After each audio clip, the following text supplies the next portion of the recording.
जब धुआं हमारी सांसों में घुलने लगा, दरख्त हमारी नजरों से ओझल होने लगे, जमीन की जरखेजी कम होती चली गई, तब एक ऐसी क़यादत उभर कर सामने आई जो बसीरत भी रखती थी और माहौल से मुखलिस भी थी। और ये क़यादत हमें मिली है वज़ीर आला पंजाब मरीम नवाज शरीफ की सूरत में, जिन्होंने न सिर्फ माहौलियाती बहरान को संजीदगी से लिया बल्कि बहुत से अमली इक़दामात भी उठाए। वज़ीर आला ग्रीन क्रेडिट प्रोग्राम एक इनकलाबी मंसूबा है जिसका मकसद आवाम को माहौल दोस्त बनाना और उनकी कोशिशों को इज्जत, पहचान और इनाम देना है। अब जो भी शहरी दरख्त लगाता है, पानी बचाता है, साफ माहौल के लिए मेहनत करता है, वो रह जाता है आम नहीं बल्कि बन जाता है ग्रीन गार्डियन।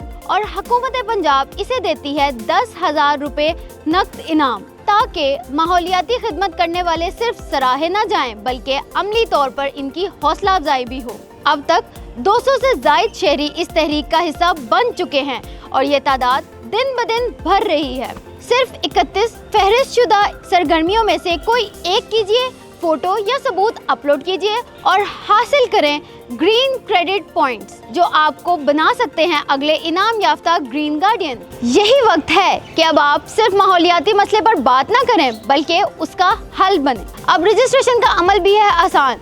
इस वेबसाइट पर विजिट करें या ग्रीन पंजाब ऐप डाउनलोड करें। किसी भी शिकायत या सवाल की सूरत में 1373 पर कॉल कीजिए। ये सिर्फ हुकूमत का प्रोग्राम नहीं, ये हर बाशऊर शहरी की पहचान है। ये एक पैगाम है कि वज़ीर आला पंजाब मरीम नवाज शरीफ सिर्फ स्कूल, सड़कें और अस्पताल नहीं बना रही बल्कि वो हमारे मुस्तकबिल को सांस लेने के काबिल भी बना रही हैं, क्योंकि कुदरत हमसे सिर्फ मोहब्बत नहीं, हिफाजत भी मांगती है।